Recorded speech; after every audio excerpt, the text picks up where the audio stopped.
The following program is a Town of Colonie television production of the William K. Sanford Town Library.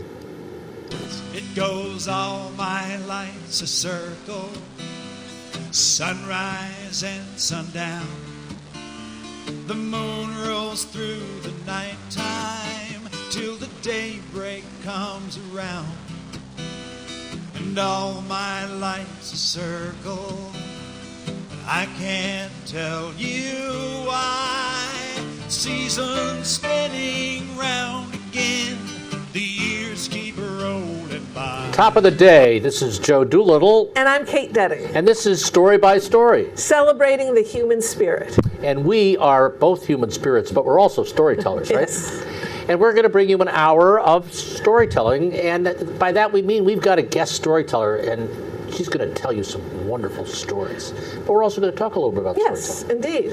And I usually like to ask Kate what's the most interesting thing she's been doing in storytelling since we were last on the show. So what's the most interesting thing you've been doing since we were last together?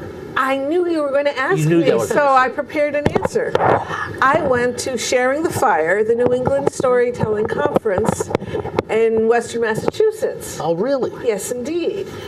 And I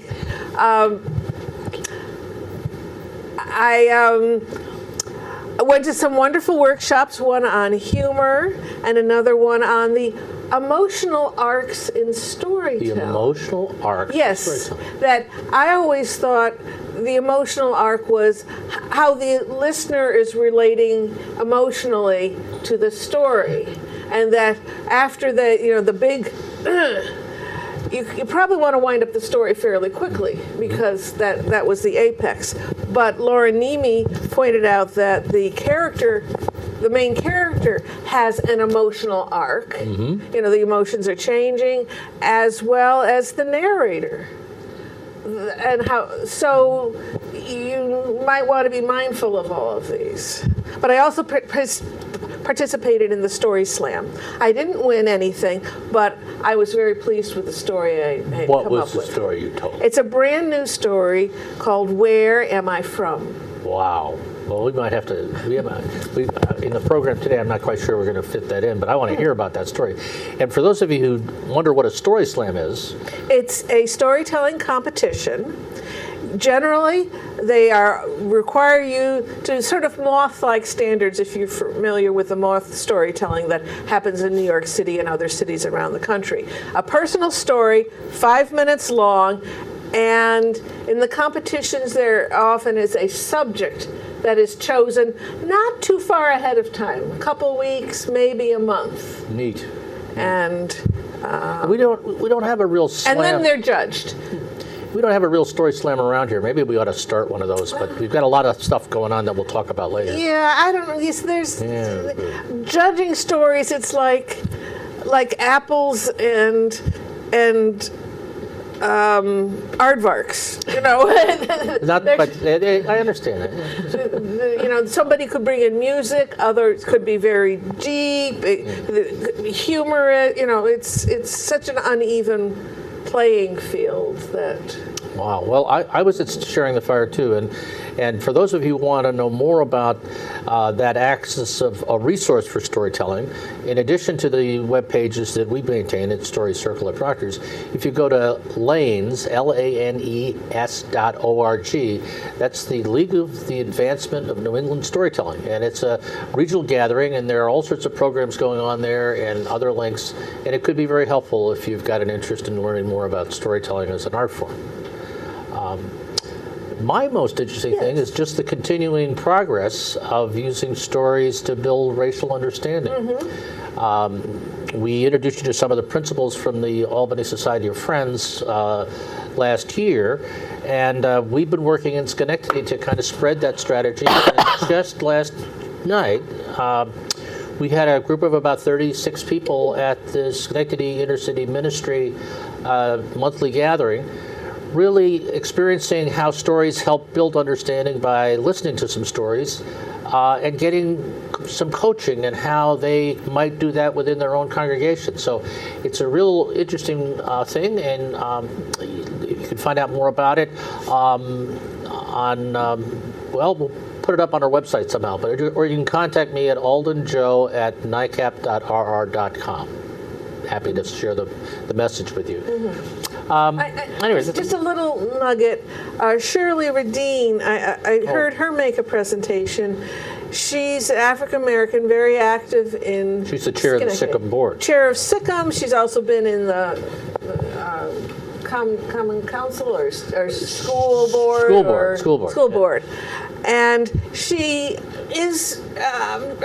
I'm sure she's the age at least to have grandchildren, and. She made a wonderful presentation about what life was like 30, 40 years ago. And she ended by saying, but I still get followed around stores. Right. That people look at my skin and think, oh, she's one of them. She didn't say that, that's my paraphrase. But that made me so sad. And I wondered what living with that burden, knowing that you go into the store and people are going to judge you as a thief. Yeah, it's this almost latent kind of racism that we often hear about and folks of color experience. And what's really helpful about storytelling is that when people come together and share those kind of stories, we hear them, and we might hear the point differently for the first time. And there's some interesting things happening, that there's some small group working going on within congregations in Schenectady. And also Shirley's daughter, she had twins. One is a producer for NPR. And we're making arrangements to have her bring a program she put together for NPR called Freedom Summer. And it's a documentary on the summer of 1965. Which was all about signing up people to vote in Mississippi. And pretty serious moment, pretty provocative film, and we'll have a discussion around that sometime in October. So cool. That's what we're doing. That's what's going on in storytelling. So you promote so many different storytelling things. It's Yeah, I know. You're really great at that. If I didn't drink coffee, it never would happen. But at any rate, thank you. We do it together. Actually, we go through a little drill where I'll come up with an idea, and Kate will say, "I don't think so," because we're really kind of busy or whatever. And then it'll go on a couple of months. I'll say, "You remember we had that conversation about that?" And she said, "I do remember that. And did you remember what I said?" I said, "Well, I need a flyer. Can you help me with this?" Yeah, I can do flyers that I try to be measured in my use of my great resources and friendship. Speaking of great resources and friendship, we are really blessed and pleased to have Barbara Palumbo with us. We would have had her earlier in the history of our show, except she has been a full-time working woman and was not available at 10 in the morning or 2 in the afternoon on Tuesdays or Thursdays. Right. So she is not a new teller, but she's someone we've always wanted to have on, but the schedules didn't mesh up until now. Yes, and you've been practicing your art as a storyteller for a longer time than I would have thought, because you always look so young. But at any rate, you're in a group of 4 folks who tell stories, and then you've been doing things with kids as an educator, and then also as an administrator with the State of New York Department of Education. So you've got several different ways that you've applied storytelling. And we'd like to hear as much of that as we can in the time we've got together, and we want to hear a story. So when did you discover that you were a storyteller?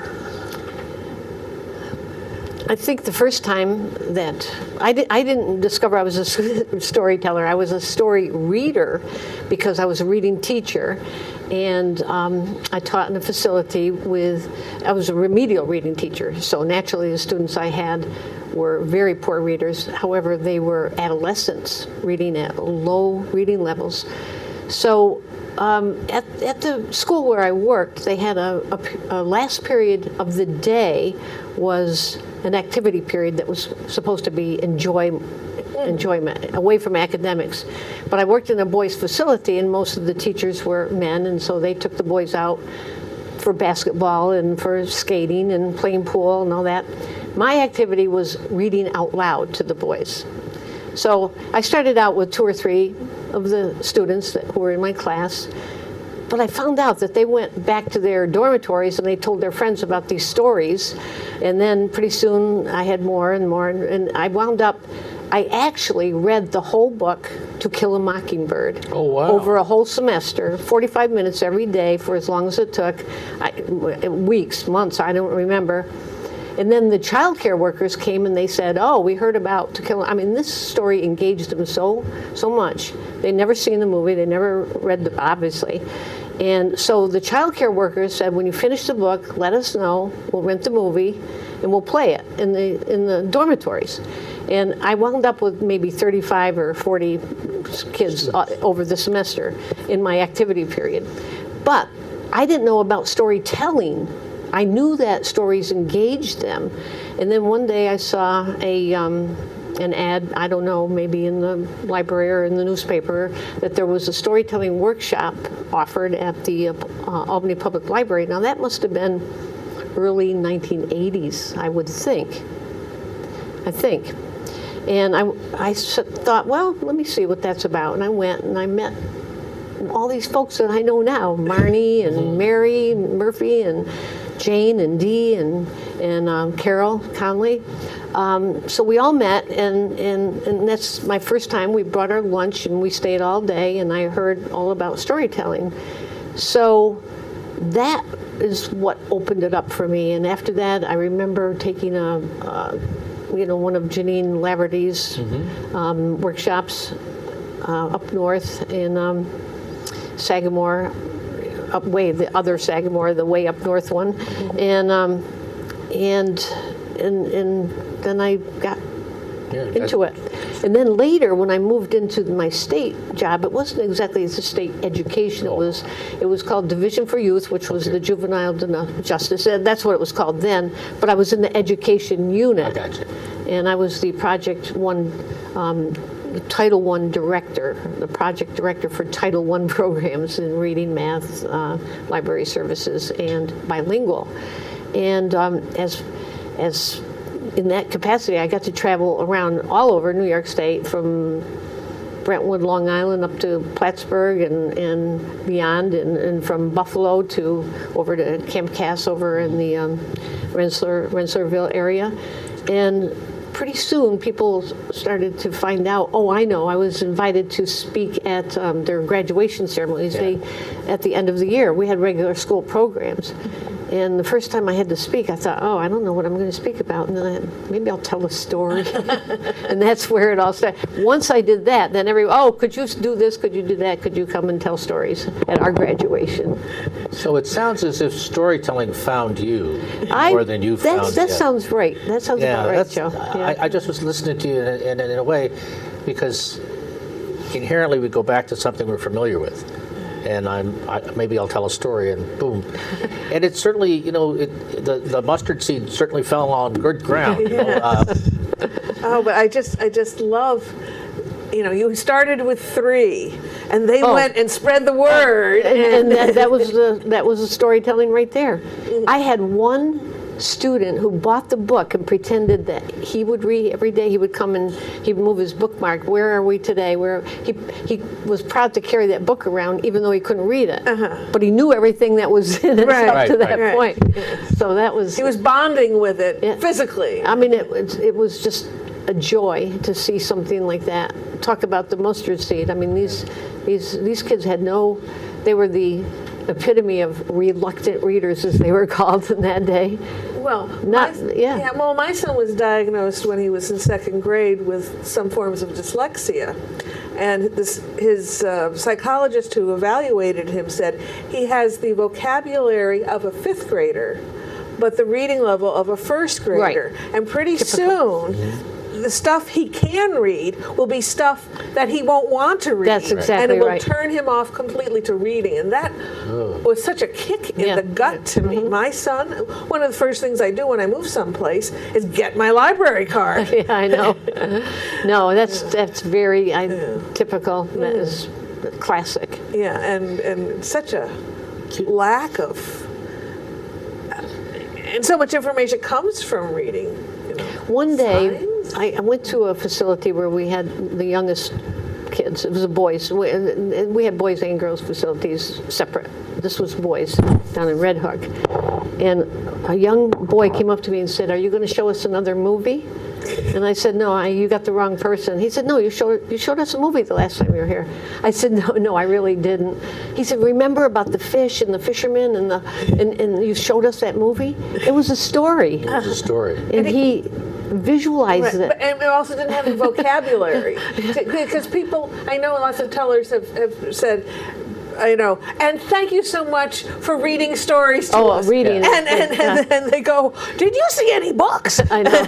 But they don't, telling is And he telling actually a story. remembered it as a movie. Yes. That's really interesting. That Good. was That's good. It says something about storytelling. right. Yeah. It engages your He described it. He imagination more described the than- water and the fish, probably the fisherman and his wife or something. Yeah. I find I'm using the term engage or engagement Oh, yeah. a lot because I think it's a healthy term, and I believe the root of it really is gauges as a measure to get something in gear. And the idea of engaging yeah. a student is to get them so that they can have some Right. traction in the world. And it sounds like that's really the way you've used it. And I'm really impressed with that. We'd love to hear you tell a story, and I'm going to tease you a bit out there because you've also done some storytelling as part of worship at the Cathedral of the Immaculate Conception. And I'd like to talk about that, but I want you to be waiting around for that conversation. Okay, sure. We'd love to hear a story. Okay. Now, Now, you want to hear right a story? now. Yep. Well, here's a story that you didn't hear, but Kate heard it. You heard it in other versions. This story, like many stories, appears in many versions. And one of my typical things I do is draw from several and put together something that fits me. And this is called The Professor and the Chauffeur. There was a professor from an Ivy League university renowned for his published works in nuclear physics and chemistry. And he was just constantly bombarded with invitations from colleges and universities all over the country to come be a guest lecturer for their students. But he didn't have that ability to do that or that opportunity. But his board of directors wanted him to be able to share his knowledge. So they voted unanimously to give him a year off from his teaching duties. And then he would be able to accept the invitations. And to facilitate his travel, they offered him a car and a chauffeur so that he could comfortably and easily move around from city to city. So, at the beginning of a new semester, with his full schedule all planned, he and the chauffeur started out. And they traveled for months. They spent night and day together. And then one day, as they were driving along on a 4-lane highway somewhere out in the Midwest, well, the chauffeur just tilted his rear view mirror a little bit so that he could see the professor in the back. He was there going over his notes. "Professor," he said, can I say something to you?" "Well, yeah, of course, you can say anything you want." "Well, all due respect and everything, I enjoy being with you and all that, but I just don't think it's fair." "Well, what's not fair?"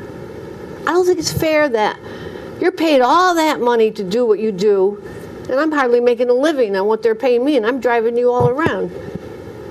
"Well, you understand I have a doctorate in my field." "Look, I know what you got. I don't care about that. I mean, all due respect and everything, but all I'm saying is I've been listening to you give your little speech day in and day out, and I know it by heart.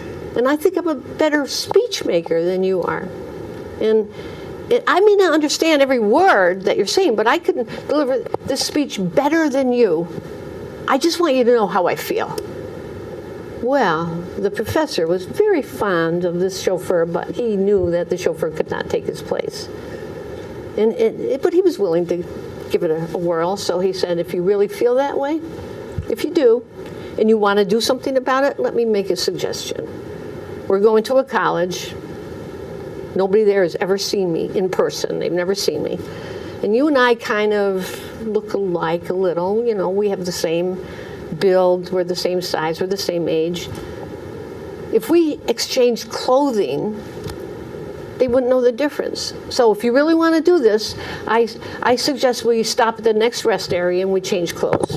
Well, the chauffeur thought that was just the greatest idea. So in they go, and out they come, the real professor wearing the blue serge suit and the hard-billed cap of the chauffeur. The chauffeur comes out with a three-piece pinstripe suit, carrying a briefcase, and they get in the car, and they drive to the college. And the real professor, who's the chauffeur, pulls into the parking space that's reserved for them, and he walks around the car, he opens the door, out comes the real chauffeur, is the professor, and they walk into the auditorium, and it's packed, standing room only. I mean, this professor's reputation preceded him. The only seat in the whole place was the one reserved for the chauffeur in the back row. So he sat there, takes off his cap, puts it in his lap, and the president welcomes the fake professor up on the stage. Big introduction. Then he gets up to the microphone and he gives a speech like you wouldn't believe. He was fabulous.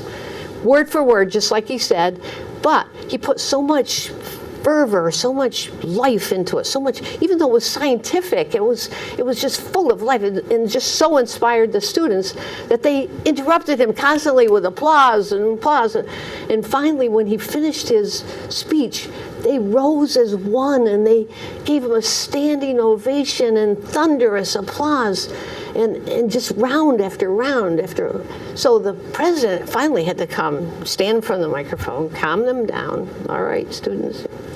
Thanked the professor profusely.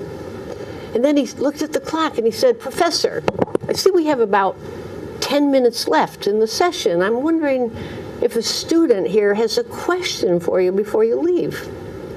Well, up pops this student halfway back in the auditorium, a very pompous, show-offy, always wants to impress his classmates. He's up on his feet. "Professor, I have a question. What is the coefficient of plutonium times the valence of copper as a factor of stress to the early curve of nuclear fission development when the reactor is lead-based?" Well, you could hear a pin drop. Everyone's looking up there. And the president is smiling, and he turns the microphone over to the professor who stands there. He looks at the student for a long moment. "Young man," he said, "I've been doing this a long time. I've been traveling all over the country. I've spoken to thousands of students, and not one has asked that kind of a question. Well, I'm surprised you're a student here at this college with its high admission standards, and yet you're asking such a simple question.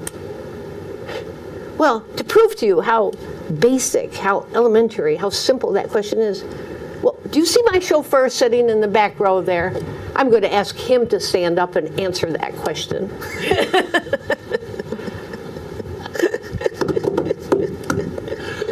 Wonderful. You like? I do. And, oh, Serves him right. that's a great story, and you know it's rooted in a number of different places, but you updated it so beautifully that was priceless, and the changing clothes in the rest area. I loved it. And you enjoyed telling it too. Yeah, well, I'm not sure about that question. It was kind of a made-up question. It had me sound like a real question to me.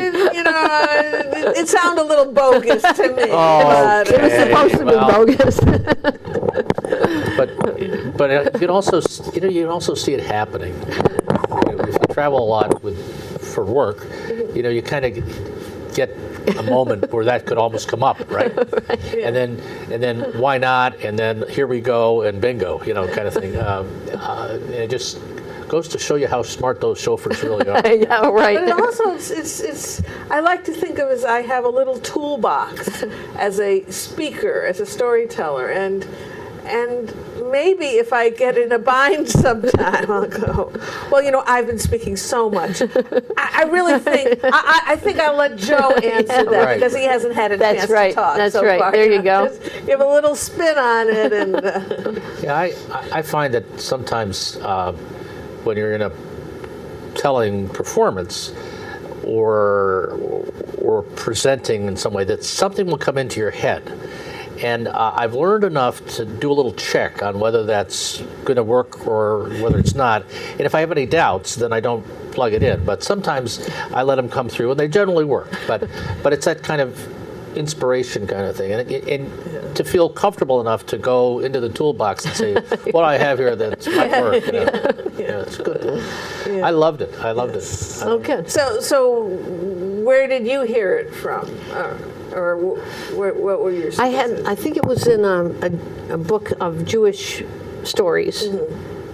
And it was called maybe the Rabbi and his driver, but it's also Einstein. It's also an Einstein story that his supposedly this is people say it happened, but Einstein said urban legends. yeah, Yeah. right. That he wasn't feeling well one day, and the chauffeur offered to speak for him because he had heard it so many times, and it's all over the place. If you look at the chauffeur and the professor or something, I was going to try to weave it into my brother's barber shop, who's a barber in Johnstown, who's near the FMCC, Fulton Montgomery Community College, but then I started getting too tangled up with that. So I just use what's out there. I'm not a personal story writer so far. That hasn't been my thing. Well, I think it was great. I'll tell you what we're going to do. We're going to come back and talk a little bit more about some of the work you've done at the cathedral. But Kate's going to take us through a little bit of a backgrounder on what's going on in performances around the area. Coming attractions. One of Joe's series, First Tuesday Tales and Stuff, on May 3rd, we'll have Claire Nolan as the featured performer. It's an open mic for storytelling, music, and spoken word at Arthur's Market in the heart of the Stockade district of Schenectady. And you can get food, you can get non-alcoholic beverages. Great desserts. Great desserts. It's just a really comfy, warm living room kind of place. That's... It is. It's nice. It's just like home almost, and Claire's just delightful. So it'll be a good evening, and please come to listen. But also, if you want to try out a little bit of storytelling, or reading a poem, or something like that, or singing, or whatever. Well, juggling. Well, you tell a good story, you can juggle. Yeah. Then up in Saratoga, there's a storytelling open mic the second Wednesdays of the month, and it alternates between Cafe Lena and Woodlawn Commons, which is a senior residence. On May 11th, it's at Cafe Lena. There will be a featured teller, but there will be plenty of time for other people to sign up to tell. There's a modest admission fee, and some of that goes to the teller, and the other of it goes to Cafe Lena, both worthy. And Cafe Lena is a spiritual place for, I think, for the folk arts because of its history as a coffee house going back to the 1960s, and for the history of all the performers who've been there. It's a great place to just come and experience. And if you haven't done that, this is a nice way of doing it. So. And by the way, they're getting towards the end of their expansion. And they're going to have a slightly larger performance space and an elevator for those who need an elevator. So if you have some extra money, you can go to cafelena.com and donate to them. I just did that actually. We like to support Cafe Lena. Yes. So another series that Joe started up within the last couple of years, Shawnee Evenings, second Friday of the month at the Irish American Heritage Museum on Broadway in Albany, just a couple of blocks south of State Street. And it'll be storytellers Claire Beetlestone from Cooperstown and Lee Ellen Marvin from Ithaca. And Claire Nolan will be the host. Right, and they'll be there, and they're wonderful tellers. Claire has spent time living in Scotland, has a Gaelish thread to her. And Llewellyn has been based in Ithaca for a good bit of time, but comes from Boston, and weaves a wonderful story about just current life. So that's Friday, May 13th. Ooh. Friday the 13th. Trichotophilia, if you have that, that's a problem. Oh. Fear of 13. Okay. And Lee Allen, by the way, was the founder of Sharing the She was the founder of the New England Storytelling She was at the Leslie Conference. College. Right. Right.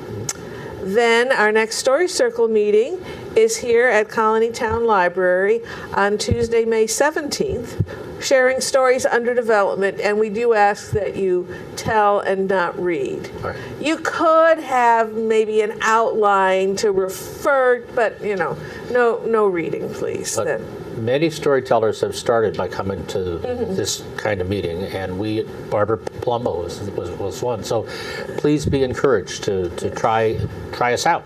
And we also welcome listeners. If you are a new teller, and all you want to do is tell to a live face that isn't your animal, that's all. The feedback is totally in the teller's hands. You can ask just for, I always say accolades, but that's not quite the right word. Affirmations. Good stuff. Good stuff. Or you could ask particular questions, or you could ask, did you have any problems? And then you can get feedback and we're very kind, because we know a new story it's like a newborn, and you really don't want to.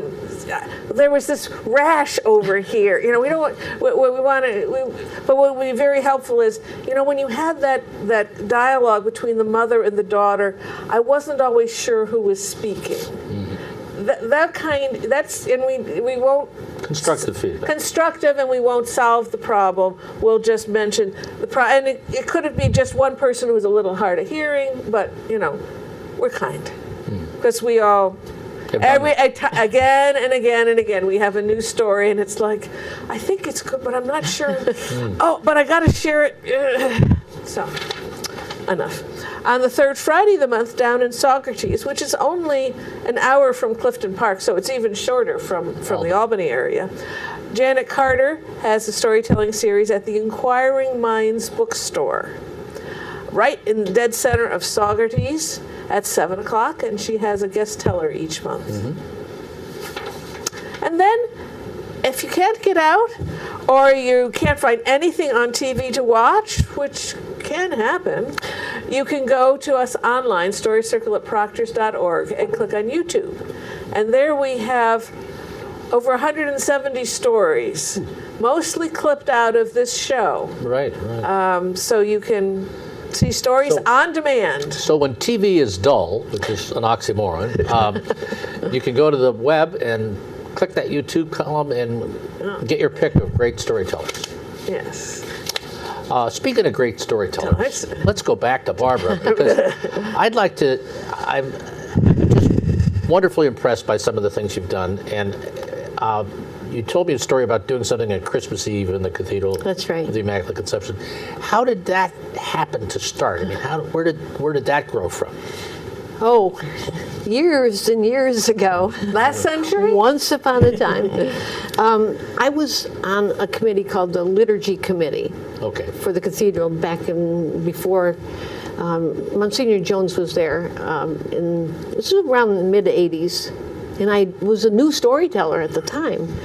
And someone on the Liturgy Committee had heard, I think at the Dominican Retreat House, a storyteller or something, and she raised her hand and said, Father, Barbara's a storyteller, and I heard this thing, and it was great, and it worked well, and we have Holy Week coming up, and I'm wondering if we could, if she's willing, if we could do that.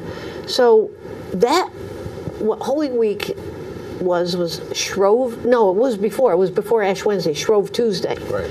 So we had a Tuesday night service, very simple service, and because the Liturgy Committee planned it was patterned after what she had seen at the Dominican Retreat House, where you come in and, you know, out with the old and with the new, and you write down what you want to get rid of and you burn it in the fire and that kind of thing. And then she asked if I would tell a story, which I did. I kind of don't remember what story it was at the time, and that's. But it must have worked. It worked, and then next thing you know, they said, it might have even been the following year. I'm not sure, but I remember on Good Friday they wanted. Oh no, it was. I didn't tell stories during Holy Week itself. We had a penance service, which is something strictly Catholic with the confession. Yeah, you know. we Protestants, we never do penance. All right. No, but this was a service where you go through the 10 Commandments. It's very, you know, intimate, and, you know, did you this, did you this, did you this, you know, and the congregation is sitting there, and the priest or the deacon or the lector, whoever it was reading, have you lied, have you told gossip, have you this, have you that, and then for the homily they said, now we're going to have a story. So what I always had to do was look at sometimes it was the 10 Commandments, sometimes it was just questions that were asked that had to do with living and proper socialization and all the good things that you're supposed to be doing. Do unto others. All of that. And then I would try to fit in a story, and then we would do all the prayers around the story and make everything around that story. So Joe and the Carpenter was an example. Yeah. The bridge building. Right. That was, you know, and in fact, there was a woman who told me later that she had not spoken to her sister in 25 years, and then when she heard that story, she went home and she called her sister in Florida, and they've been reconnected ever since. There you go. There you Just go. from and that's a very simple story. I mean, both of you know that, and it's just about building a bridge instead of a fence. It's just for the audience who might not. And then and there were other stories. There was she had this burden, and that story struck the heart of that I know burden. it. Oh, it's amazing, and I used a lot of Jewish Elijah stories. Where he appears as the beggar, who's really Elijah. And in Christian, it would be Jesus being, you know, the beggar. And then after the penance service, then they said, well, what about Christmas? We have the early Mass with the families, you know, with young children, and then the later one, the midnight. Of course, it's not going to be then. So I started looking for stories for the children. And then what happened was, the children liked the stories, but the parents loved the stories. And I had people coming, they would call the rectory, and they'd say, is the storyteller going to be there at the 5 o'clock Mass? And others would call the rectory, and they'd say, could you tell me the name of the person who told the story? I'm from out of town, and I heard the story, and I would like to get a copy of it, or whatever. And people emailed me, and it was just amazing. And then we had a deacon at that church who moved to another church, and he asked Mary Murphy, would you tell stories over here, because, you know, we've been listening to Barbara now, right. and so Mary and I get together every Christmas, and she'll say, okay, what are you going to do there? well, what worked for you really worked for you. Could I borrow? You know, it's a lot of fun. So she's been doing that at St. Francis in Albany at Christmas. But the penance service, that was kind of intimidating because for me, at the cathedral, because the bishop was there with 10, 12, 14 priests. I mean, this is big. Big time. And at one time they just all sat in the sanctuary there, but then the priest said, no, you're part of the congregation. You sit down and listen. And I'm looking at all these priests and the bishop, like in the congregation. in the front row there. And they were all sitting there saying, "Oh, thank goodness Barbara's telling the stories because I don't have to."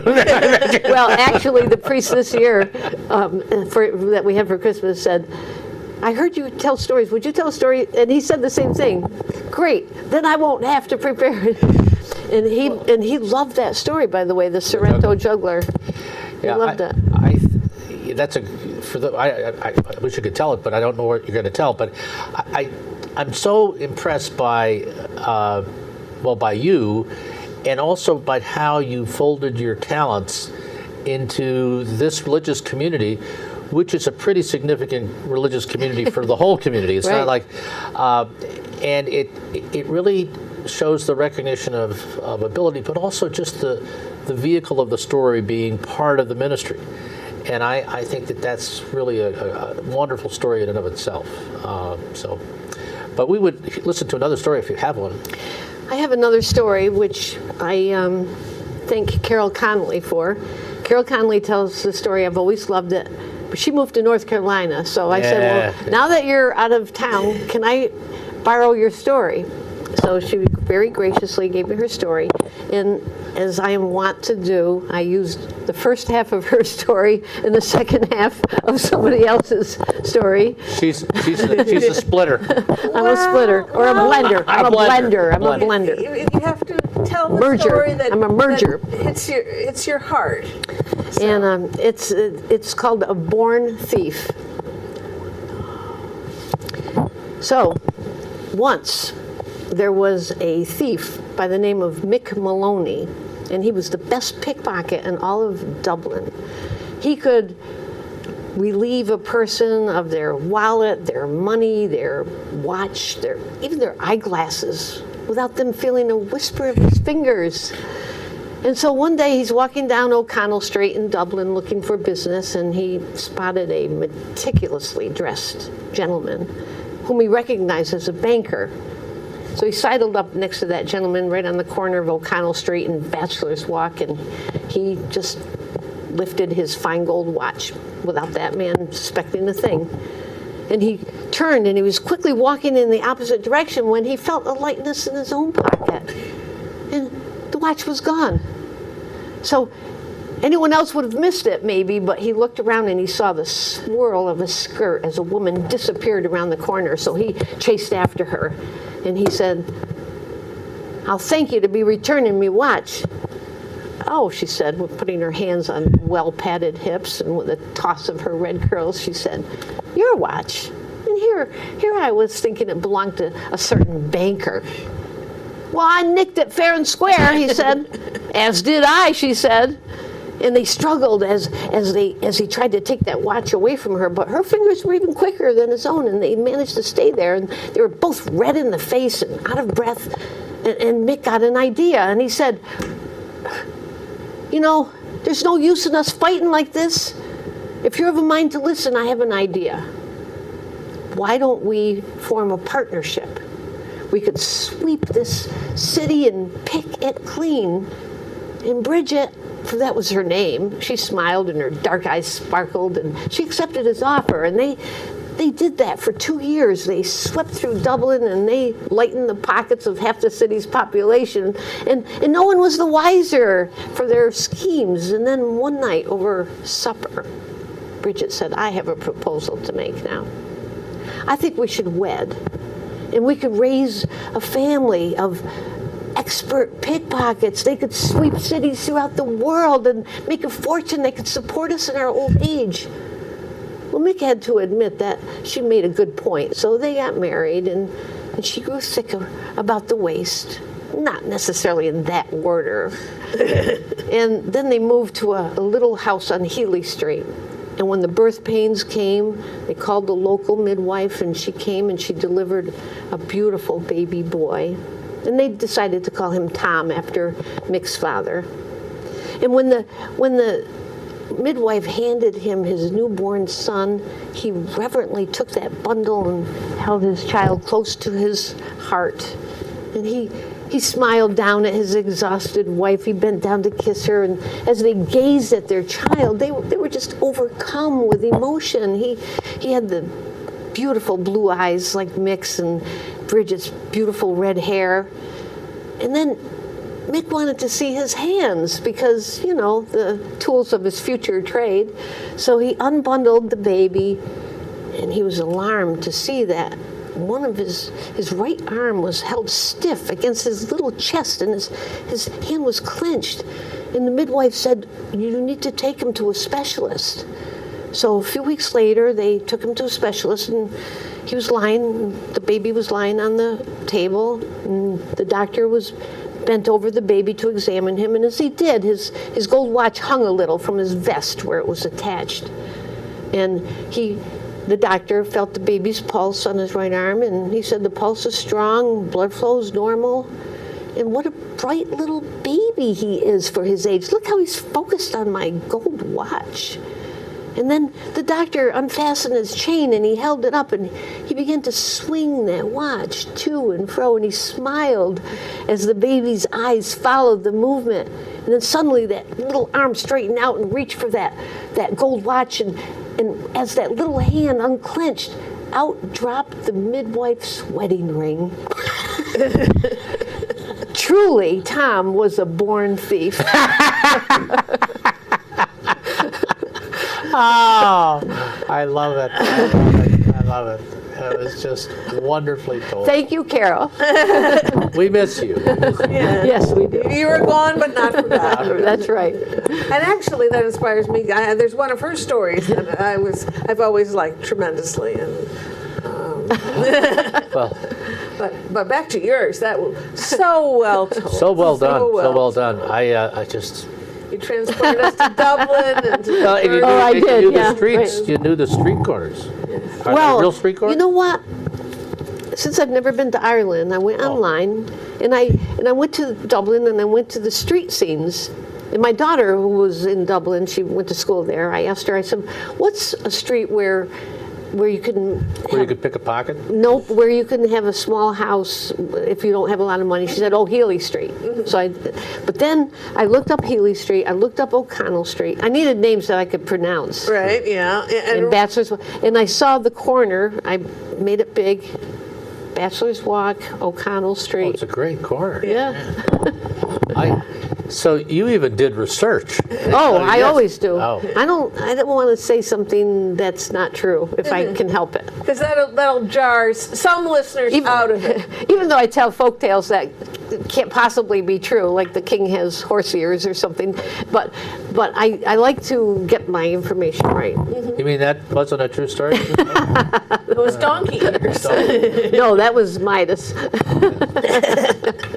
Well, it's just a great. Well, it's a great adaptation because I think I'm trying to remember what the second part was, but I think I know. Carol had it set in Brooklyn. Okay. And because we were doing New York stories one time over at the Norman Rockwell Museum. And she had a gypsy woman named Olga, and I didn't know. That would work. Yeah, so I did the specialist. Yeah, fun. Now, Fun. Tom Weekly has his up in Burlington. Right. Oh, he has the thief? Yes. Oh, does he? Yes, Yep. and That's right. the street market. Yep. And that's the scene. And Oh, that's Yes. interesting. Yeah. See, you can do whatever. Someplace. yes. I'd probably have to set it in a Protestant church. No, because But how does it work for a pickpocket then, at a then you'd Protestant have to, church? Right, Right, then you'd have to go to the penance service and do the commandment. It would have to be an elder. Thou shalt not. No. Oh, Oh, you'd place it in a bar. Give me a I'd break. place it in a bar. Yeah. I would. Tavern. Tavern. Let's give it up. Well, you've got the program that you've really done so well at the cathedral. With Carol gone, do you have another member of your story Because center? 4 Stories High Right. were Jane Ainsley, Barbara Palumbo, Carol Conley, and Mary Murphy. Not in the right heights, but I guess that really isn't important. Jane used to say she was the top story. Yes. Here's the top story. And Carol was the basement. It's the Probably, shortest. yeah. No, because when and if we get an invitation for 4 Stories High, we'll talk about it then, the three of us. But for now, that hasn't happened. We were in Schoharie and Schoharie Crossing. Right, right. And we were in somewhere, what's the library up north somewhere? It's yeah, there are a million of them. But I can't remember the name of the librarian, and Nancy Payne was with us then. And Margaret French was... Margaret French was with us at Schoharie Crossing. So we don't know. We actually started off as the Telltale Trio. By the way. Telltale Trio. And the three that are still here?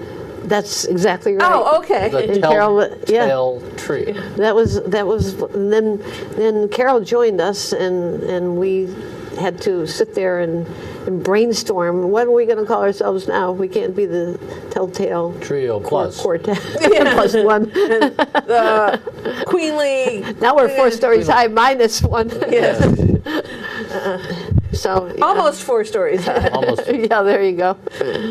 Yes, no, we haven't done anything about that yet. 1 story short of. Right.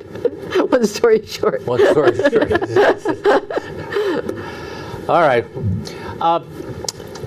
There's a whole other thing about kind of your story, because you're now retired. So on one hand, you've got a little bit more time. On another hand, you probably don't have the same kind of request to do public speaking and storytelling professionally, like when you're doing things on the part of the department. What do you got in mind to do in retirement? Well, in retirement. In the next phase of your life. Well, a lot of things. I joined the Italian American Community Club, which keeps me very, very busy. Bowling on Mondays, cards on Wednesdays, Women's League on Wednesdays, poker and pinochle. Poker actually on Wednesdays too, before pinochle on Thursdays. And then pretty soon our pavilion will be open, and we'll be doing Friday nights at the pavilion. They do trips, they do lots of things, and I'm brushing up on my Spanish, which I used to know, and I have someone who's going to help me with that. Also, just to do any more storytelling that I can. I finally got to Arthur's Market a few times, but then I got a little tied up with something else, probably all these other things. You know, now people used to call and they used to say, well, you're probably at work. Now they say, oh, you're probably at bocce or bowling or something, because bowling just finished and bocce will start up. So I remember on my paper route, the Gabriel family, like in the Gabriel's grocery store. Oh, right. They had a bocce court. Oh, I yeah. used to deliver papers, and I used to arrange to get there later in the afternoon so I could play a couple of games before I went home for dinner. It's an afternoon route. It was just because there was and it was the Gabriel grandfather who was usually out there. You know, he just so it was really kind of one of my little. Oh, right. For a white Protestant kid, it was really a good deal. that really was, yeah. So. But so I'm just taking it day by day. But I'm planning on going to Italy next year, 2017. Great. Yeah, so maybe I'll get to Sorrento for real and see the. Well, there'll be all sorts of things. We actually were in Italy with our kids, our oldest kid family. His mother-in-law has done a lot of childcare, and he owed Oma a trip to Italy. Oh yeah. And so he took Oma. We went on our own, but it was just, and I just can't get over it. So you'll have more than enough stories when you come back. It'll be a good debrief. We'll have to sit and have coffee and dessert at Arthur's. Chocolato gelato. On New Year's Day, my second daughter sat at the table, and she said, I have an announcement to make. I am going to Italy in 2017 during the summer. She's a teacher. And I want anyone around this table, or all of you, or any of you, or one of you, or whatever. You're all one. I want you to come. I'm going no matter what. So her husband looked at me and said, well, I guess I'll be going. I guess I'll be going. I guess that was her way of announcing. I was going to say, yeah, hello. I think it was, Get on the plane, son. Get on the plane. So, so I've never been there, Yeah. and I'm game. It's There are a lot of things see when I was working. I was working nights and weekends. Ooh. And I didn't have a heck of a lot of time. Right. It was really every other weekend, but still, that comes quickly. Every other comes. And you need a weekend to recover from the not weekend. Yeah, right. That's right. So I have been out of, stories. Haven't been able to get involved, but now I want to. So that's part of what I want to do. Well, we will think of you and steer things your way. I just, I have one thought in listening to you. This Interfaith Story Circle, and I've just come from this little episode of trying to coach people into storytelling as a method. I think the work you're doing at the cathedral I'm inspired, but often there aren't people who can do it. And it would seem to me that even, through St. Bernard's to do a little thing on storytelling would get people and would spread the method. I think Marnie is. And you and Marnie, I was thinking of Marnie too, but. Or also a story circle, offered to lead a story circle, because other faiths could use the model. The funny thing is, at the cathedral, I more often than not, use Jewish stories. Right. Yes. It's well, can I tell my story from sharing the fire? Because I think we have just enough time, and it relates to that. All right. Segue, quick. Where am I from? If you had asked me that a year ago, I would have said, I'm from southern Connecticut, and my ancestors were from Ireland, Scotland, and Germany. But since then, I've had my DNA analyzed. And now I know a lot more. I will only be giving you the highlights, however. 150,000 years ago, my people, like most people, lived in East Africa.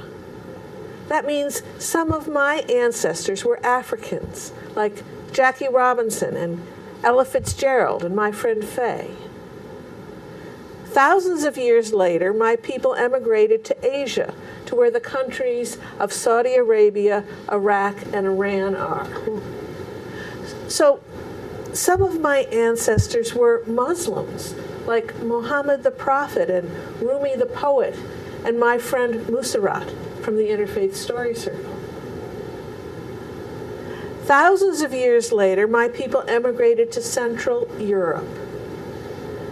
Now, the Jews from that area are all descended from 4 women. It's amazing what the DNA analysis can come up with. I'm related to 3 of them. So some of my people were Jewish. Thousands of years later, my people emigrated to the places I knew about, Germany, Ireland, and Scotland. And there they were Christian. Then 150 years ago, my people came to America. Where am I from? My ancestors are from 4 continents: Africa, Asia, Europe, and North America. My ancestors are from at least 3 religious traditions: Muslim, Jewish, and Christian. I found this astounding, mind-blowing. And in fact, initially, I didn't tell anyone. I found it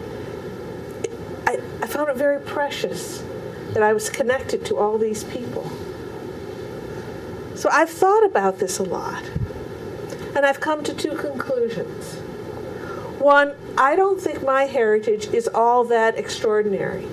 And I bet if you had your DNA analyzed, you too would find out that your ancestors are from several continents and several religious traditions. And second, I have to believe this.